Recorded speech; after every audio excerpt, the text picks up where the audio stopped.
Now I'm very happy and honored to introduce someone with whom we've come up through the undergraduate ranks together, and now we're both here in the MFA program for poetry, which is very exciting. And we're in Andrew Joran's Poets and Our Thinkers class, which thank you, Andrew, for joining us this evening.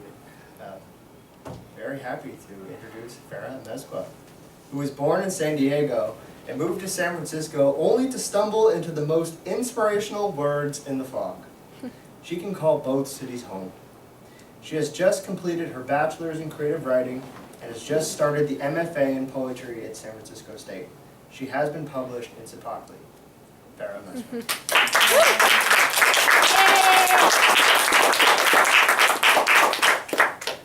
Hello, thanks for being here and thank you for having me here.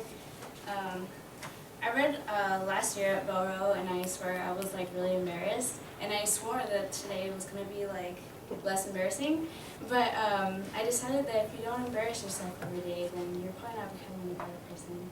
But I just made that up today, so maybe I'll be embarrassed about that tomorrow.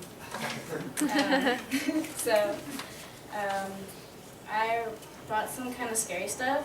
I brought scary stuff like falling in love and monsters and going insane, and poetry is kind of scary, right? Okay. This is what I think about poems nowadays. Cosmic coincidence. Being at the right place at the right time, spells, catalysts of random action, doubt, miracles of profanity, scanning stations of static. It is the seat I sit in, the throne of thoughts that start fires. Now watch me burn, thoughts to a crisp and starve while you eat me.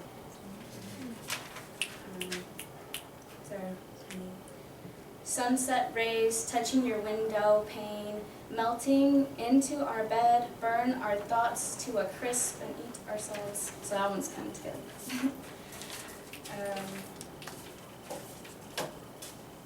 This one's called Notebook Manifesto. Here I am, a dead little tree, whispering in between dreams. My thoughts are merged with yours by anchors, deepening the blue bruises in my face. These are barely the markings of sitting on your hands in the punctured walls. We hold hands on buses and we are forever pregnant together. A cloud of blue and black hanging over our heads. We are forever synchronized together. You are constantly raining, I am no better as a tissue for your issue. This weather is no good. I guess all this pain endures as much as you can, and as soon as you let it go, it just falls away like crumpled leaves. I don't know if I'm ready to just forget. I have an elephant memory and the emotional page count to go with it. Tender like hot skin, writing monstrous hair scribbles in the shower. They are your spit and steam, curling my edges. Nothing is ever mine but my faceless face, blank page. I am just the archive of secrets, salty like Dead Sea Scrolls. I've never been in your mouth, but you've certainly been in mine. I open my doors of my M-line spine and I take you to every stop. I keep my eyeball looking right at you, and your eyeball is looking past my reflection as if this date you've written in my chest is mine too. Glossed over friend. You forgot about my symbol trails of ink. I let you walk on wander because you were a light switch that doesn't work. And I shouldn't trust you, but I do. I wondered why every word died, collapsed, crusted over like scars. I deal with your poem baby ghost that you let dwell. I am a grave digger, and my soil is rotting like leftovers in your fridge. It depends on your tending. Your zombie words are staggering over the pages. But this is what notebooks are for, to wait in the dark parts of your bag, like a garage door light waits for a passerby, to keep finding your lost pennies and old bus fares. You kiss me and leave me sticky, tattooed lip stain, coffee stains like crop circles, dried up a little hole filled with stinging lizards in the hot desert salt. Still, I am perforated. You can throw me out, burn me whenever. If tragedy is death, then it has been so kind, like sweet orange juice having dripped from your lips. I soaked and smelled the sweet flower pollen you crushed in between my armpits. I'd die over and over again, so just tear me apart, because I've got no time for sorry. It's just life, and you, and you. Yes.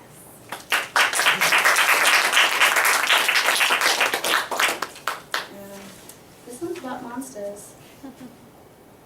There's a blue-haired creature that once made its home in my head. It once had its own space that I generously gave it, no rent expected. It would eat and sleep, take medicine for the snoring, quietly and respectfully close the door. It would watch television only until 11 p.m. and only appropriate the channels it would listen to music with its headphones on.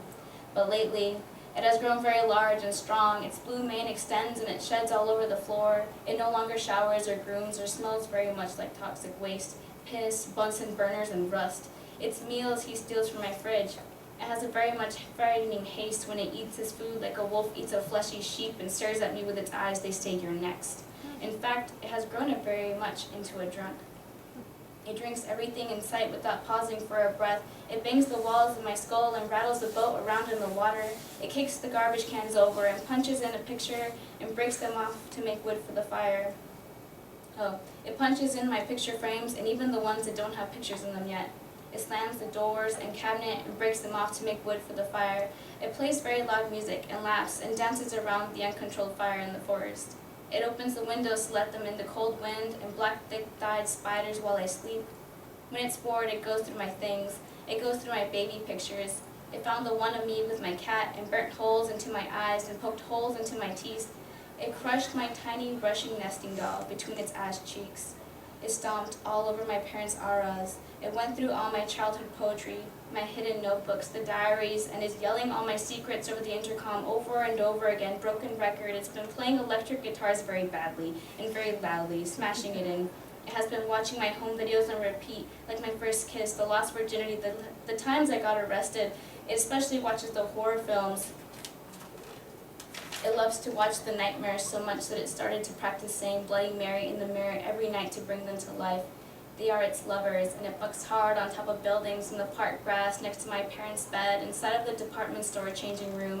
It has even gone as far as to dress up my nightmares in my green and blue private school uniforms, to fuck the living shit out of them till the blood runs down their legs like a menstrual flow. When its lovers leave for their day, it just wanders around my dwellings looking and growling and groaning. It started making new friends. Somehow it became charming to them. It made loving promises with its sexy friend modeling and dancing, exposing its private with that silly Lucy. And Mary just hangs around all day and smiles.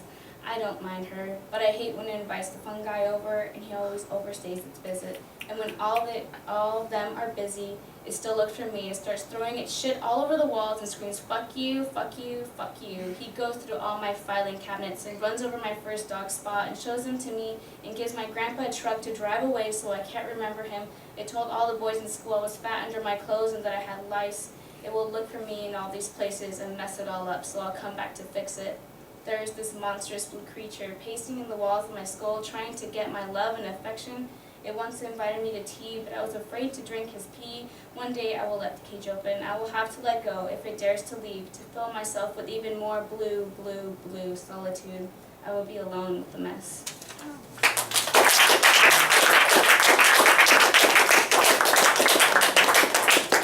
Hi, Emily.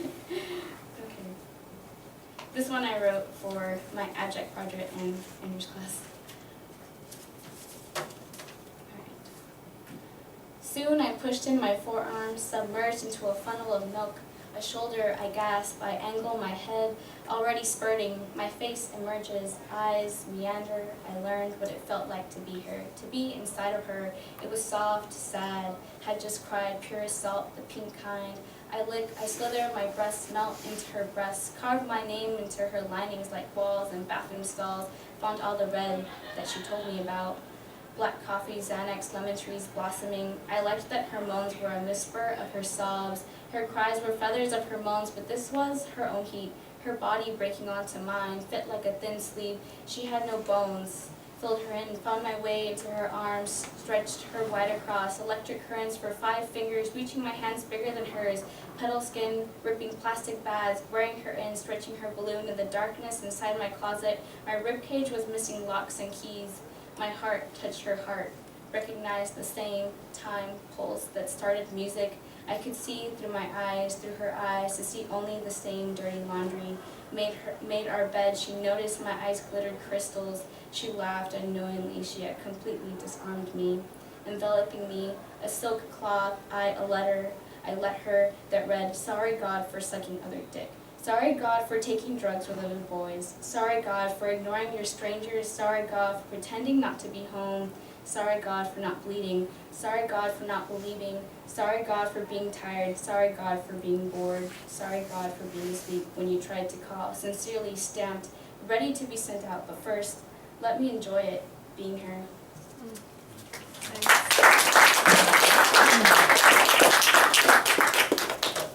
Alright, this one's fairly new. It's kind of new for me, but yeah. It's called Slut. S is for sorry mom, sorry dad. L is for L's, for being the first boy to call me that. I actually got mad at. The first person who called me that was my dad for wearing ripped tights. The second was my ex-boyfriend of 5 years, Jay. While laying in some lame pokey grass romantically, he asked me if we would ever have sex. I said we would. The third was another sad little boy, G. The fourth kind of a boy, that was you, L. U is for the unfathomable amount of guilt I felt for cheating on poor Jay. We had to break up so I could just punish myself forever. T is for testosterone, talking behind my back, tattletales, toys, tell him tomorrow, tell him today, texting, television, tips, thoughts that teeter-totter and haunt me, a word that could define me so well. It is not the word slut that is defined in the dictionary, rather is my full name in the dictionary with the definition N. Person, slut, a woman in her early 20s who writes poetry about her vagina, studying for a master's degree at SF State. T is for thank you, for listening to all the human beings, aliens in outer space, all sluts everywhere. Thank you.